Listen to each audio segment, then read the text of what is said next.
REANIMAL is a survival horror game from the team behind Little Nightmares 1 and 2, Targier Studios.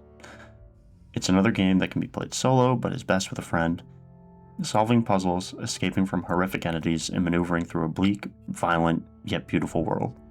Take on the roles of the boy and the girl, and unravel a harrowing tale of this small community torn apart by real-world travesties and abominations from beyond our veil. So we played REANIMAL. Yes, we did. Welcome in, everybody. Welcome to our review of REANIMAL. We talked about it a little bit ago. We have mentioned it's coming up, and here we are. Ben and I played it on release day, and I will be the first to say we did play through the entire game immediately in one sitting. Yeah, it was not planned that way. We put off other responsibilities, but... Yes, we did. It was completely unplanned, and then immediately after, everything went haywire, and we had to go through a couple jumps and hoops to get everything done that we wanted to, but now we are here, finally, with the REANIMAL review. Yeah. It set its hooks very quickly.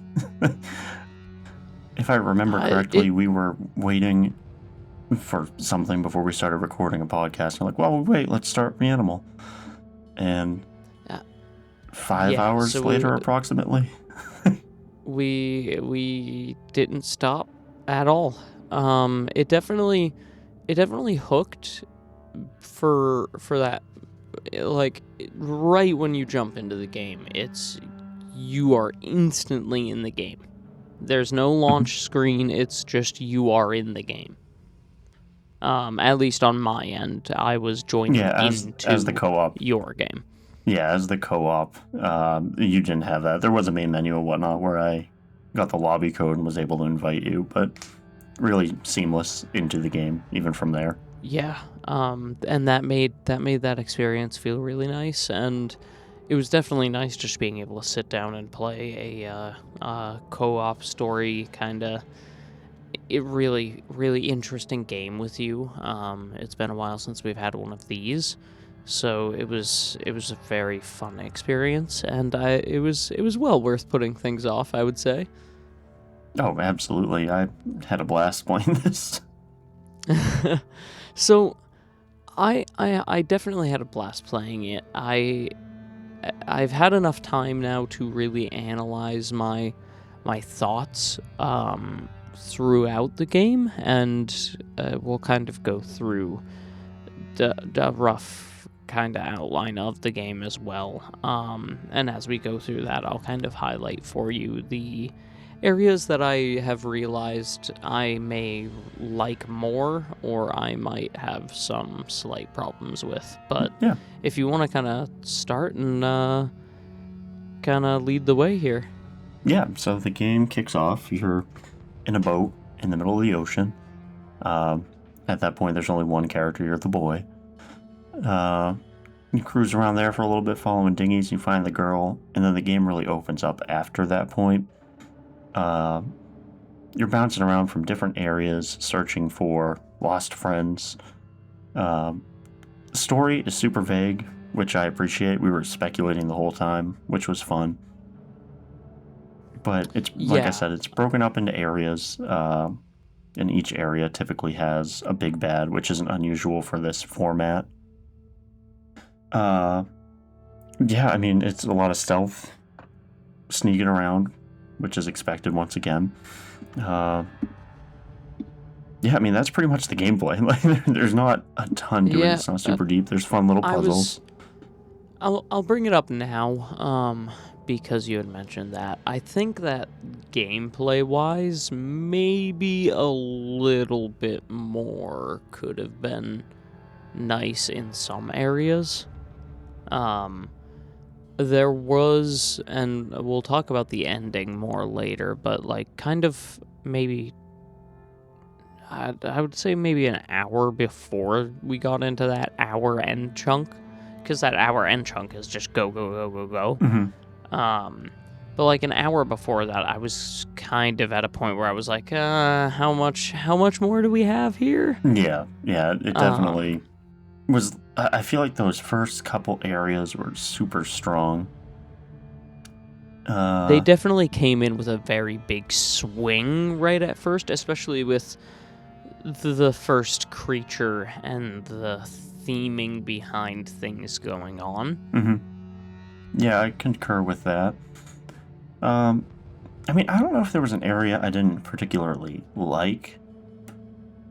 I mean, kind of spoiler talks. The game's been out for over a week now. We won't go too deep into it, but you start off in like a small town / forest. Then you move over to like a farm area, and then a school, and then like a bigger city, if I'm remembering correctly. I feel like there's something I'm missing in the middle there. There's some boating sections in the middle, but oh yeah.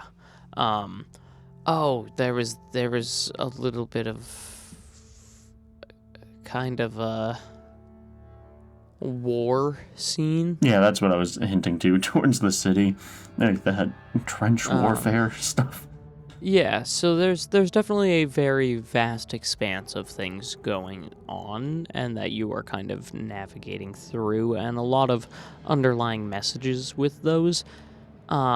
With that story being that kind of figure it out for yourself mentality, we expected that with coming into it from like games like Little Nightmares, Inside, stuff like that. Mm-hmm. So it's not surprising for the genre. However, and maybe we can dive into it a little later, but the ending kind of shattered almost everything that I originally was thinking about where the game was going. And it is slightly difficult to pick up on where the story is purposely being directed to. So I think that might have downgraded it just in my eyes a little bit. And I'm typically really good at analyzing these stories heavily, but for this one, I definitely hit a point where I was like, I don't really know what to think anymore. Yeah, no, I hit that point too. Just because it gets so chaotic towards the end, and what I thought was happening wasn't happening. Which is fine. I mean, I liked the ending personally. But it's one of those games. I think the ending itself was strong. It just made it clear to me that the story was not anywhere near as legible as I thought it was at first. I thought it was really I was picking up on it right there, but I was going back through it and I watched some footage and gameplay again, and I'm still struggling to fully figure it out after seeing that ending. Yeah, no, I had to go do some reading afterwards. Yeah, and I didn't want... I haven't personally gone and looked at the meaning of the ending because, I want to... If I stumble upon it myself, I just kind of want to do it. And a cool thing is the reading I did is all speculation as well. It's just what other people think, which I like that sort of discourse. Yeah, and I think that works in its favor and and as a disadvantage in a way. Not a heavy disadvantage, and it's not like knocking the game. It's just it definitely sways some people. Like, it made it harder for me to look back at this game. And with that, I'm just going to personally say about 2 days after we played this game, I really did not think about it much at all since. Oh, interesting. I didn't think about it too much, but, it was still there. Some of those cinematic moments really stuck with me, I'd say. There's big moments that are just really cool, I think. Yeah, no, that's completely fair. It felt to me, at least, that where I kind of was with the game was that it was very cool, Mm-hmm. but it didn't really give me anything that I wasn't already expecting going into a Little Nightmares-esque, Inside-esque type game. I agree with that. And the art style is gorgeous, but it didn't feel new or anything special for itself, really. It felt like it very much was just the logical next one in the chain. Yeah, I can see that. I get that vibe as well, but also there were things that felt like risks to me that the studio took. Because, I mean, we saw Little Nightmares 3 and what Cookie Cutter looks like. For sure. I don't mean to come off as fully like knocking it, because there are definitely like major like highlights for it. I just think that it did fall almost in line with what I was expecting to see, and I didn't have as many like breathtaking moments anymore. Mm-hmm. No, that's fair. Yeah, like I said, the early game packs the big punches. And I almost wonder if we did ourselves a disservice playing it in one sitting, because we had those big moments so early on, and things that may have been big moments later just paled in comparison. So I never really thought about that. I can definitely see that. I think personally, I'm kind of looking at it now too with how I'm feeling in hindsight. And I feel like for me, at least, it would have been hard to stop and go back into it, because we're talking about like roughly a 5-hour game. Oh, yeah. And I mean, $40 price point, 5-hour game. It's roughly 10-ish dollars an hour of gameplay. So I've been going through our footage of it, and like we played for 5 hours, but we had a few breaks in there where we had to get up and do something for our kids or something of that nature. So it's probably closer to 10 hours, or $10 per hour. So basically $10 an hour with that. So that does kind of shake things up a little bit as well, where it's like it becomes a battle of all right, I'm not really, and I know you're the one who purchased it. I'm just thinking for the viewers, as well as just like in hindsight, like I personally don't look back at it and I'm like, I really want to play this again or something like that. Like I had said earlier, it kind of faded to the back burner, especially with like my brain's thinking about Resident Evil heavily coming up right now. God of War, Mugenics, like with all of those things happening, this felt like it got washed out in my mind. Yeah, I'm on the same page there. I mean, it is something I'd be open to going back to with the DLCs that are supposed to be coming out. But, I mean, talking about price point, I mean, I'll say it again at the end of the episode, but I recommend this game, not for $40. Yeah, I understand I would definitely supporting sit with the that. studio, like I'm all for that, but it just wasn't enough content for me to be happy with the purchase. I mean, I enjoyed the game. As I said, I recommend it, but it's $40 for 4 hours. Yeah, and especially with everything costing a little bit more for us right now, and it's making it really hard on us. Like buying games is already more difficult, and so when we're dedicating our money into it, we're really hoping to get that value out of it. And this, while great, it just didn't do anything that really made it justifiable of that $40 right now. And I think that waiting for it on a sale would be very, very good. But it was a freaking phenomenal co-op experience still, and we still went all the way through because we were having a good time. And at the end of the day, you really can kind of draw your own conclusions about the story if you really want, because it is so loose. So it's fun to chat about it with whoever you're doing co-op with. But overall, I think I was overhyping the game a little bit going into it. Mm-hmm. I think a lot of people Yeah, were. and I think...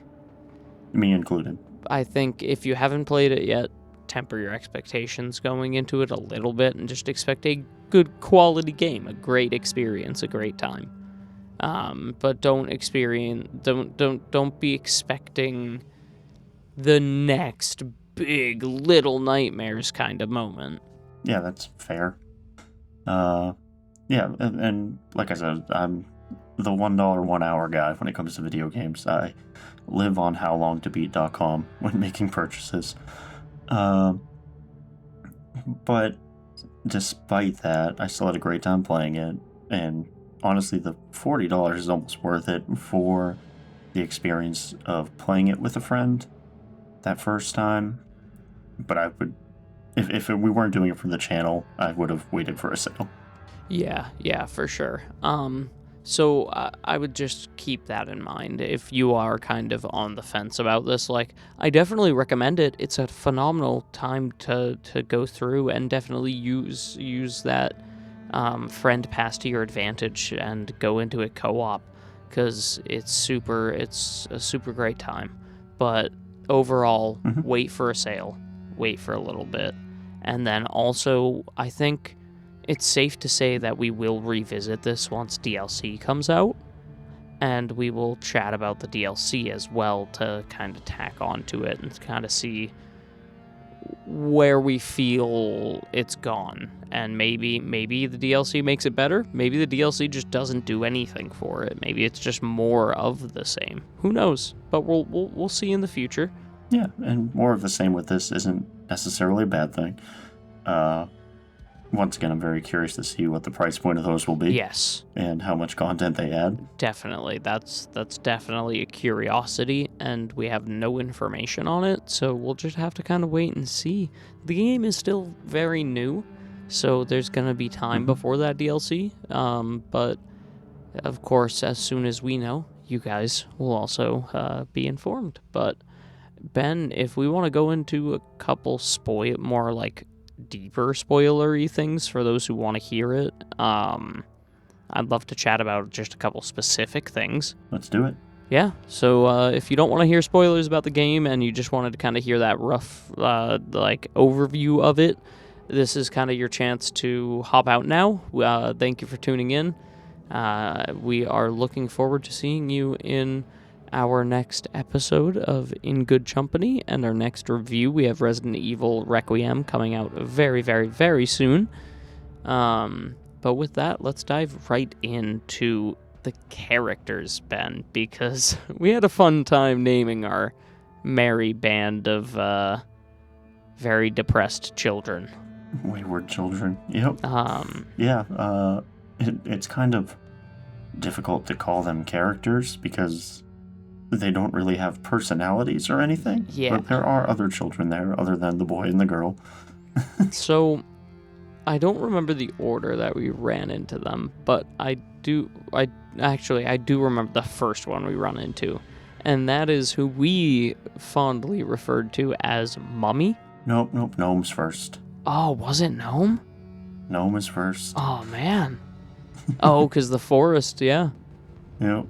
Yeah, you're right. Yep. Well, guy with the pointy hood. So that was purely Ben. I mean, it looked like a gnome. I didn't even notice the character at first, and then you were like, "Hey, is that a gnome?" So Gnome stuck, and we carried on with Gnome, and then we had Mummy that came up next. And Mummy was another child whose head was all wrapped in bandages, much like a mummy. And then the last one is Bucket. Jordan. Jordan. That Ben Our also thick boy, fondly Jordan. referred to him as. Named after the song Jordan by Buckethead, because this character has a bucket on his head. I don't know. It was really late by the time we got to Jordan. Yeah, I loved the choices for what they did for the characters here. It was interesting, and it added complexity into the story of like, all right, what is this implying? Mm-hmm. So it was really interesting, but it also added a really fun co-op dynamic into the game. Because it was like we run into this new character and instantly we're thinking up a name because why not? We gotta refer to them as something. How can we keep Mummy safe? Yeah, like how do we keep Mummy safe as we're running away from all of these terrifying monsters? Yeah, I really liked those little side, once again, characters is a strong word. They're mostly just models that stand there and speak in monotone, which works for the story, given where it goes. Yeah. But yeah, no, it was a nice little addition having those extra people floating around. Yeah, for sure. The monsters were definitely well designed. I think the main thing that kind of caught me the worst was the first one with that creepy stalker child kidnapper skin crawler guy. Yeah, he's got all those skins he's ironing. That's pretty fun. Yeah, and he crawls in and out of corpses to like tunnel into new places. That really made me unsettled. I was grossed out the entire way until we got away from him. Yeah, like we said earlier, the first portion packs the biggest punch, I think. Not to take away from anything else coming later in the game. But that first dude was upsetting. Yeah. And then we'll go kind of into just a very, very rough ending talk without talking too much about it, I would say, because I really want everybody to experience it on their own. But we go into the ending, and I'm really curious to hear your afterthoughts, just roughly, about kind of where it went compared to where it began. Okay. So overall, I do still believe that this game is talking about loss of innocence in children. That was kind of where we started, and I think that still holds true. Even after reading people's theories, I think a lot of the theories tie into that. So I think that's the overarching theme of this game. I definitely agree. That is at least a recurring theme. Yeah, and I feel like that's like a big part of it, and they tied it into a more supernatural story. I don't know how deep we want to go in this. Like I said, I do want people to experience it for themselves, but we are in spoiler section. True. I mean, I feel like it at this point go as deep as you feel. We should go here. Yeah, so I mean, it gets into ritualistic aspects of this fictional culture, which is why we have a lot of sheep imagery and a little bit of rabbit imagery here and there. I don't really want to say what the rituals are, but it almost boils down for me to children put into a tough circumstance and looking at what their forebears did to deal with these things, and it just doesn't work. And it all goes downhill from there. And I think as an extra layer we get from the other kids is the downfall and how easy it is to succumb to the same habit and the same routine that you did see around you, but it was definitely a big turnaround at the end. You and I both were asking each other, wait a second, is what we were thinking really what this was about? Yeah, there's one moment in that last sequence where I was just kind of floored because I was like, what? Yeah, there was a good bit of that sequence that I was definitely tired too, but I was sitting there and I was like, what am I witnessing right now? Yeah, it turns a lot of things on its head. And going back and watching the footage of our recording editing for this review, it's kind of cool. There's a lot of little hints throughout the game pointing towards that moment. For sure. I'm not going to say Oh yeah, what any of them are, there's definitely but foreshadowing. yeah, after we're done, I'll tell you one that I just found last night, and I was like, oh, sweet. that's really cool. Yeah, no, I mean, so it's these children trying to do something to change the status of their life because of horrible things happening around them, and it going completely sideways, and it rips out of control. And I feel like that narrative still really ties to that theme of children losing their innocence, even at its core, because these kids are in a terrible situation to start with, and that starts everything. Yeah, for sure. It's a wild ride. So Yeah. that's kind of all the notes I have personally. Yeah, pretty much here too. Any standout moments for you want to shout out real quick? Yeah, I think one really big standout moment for me was when the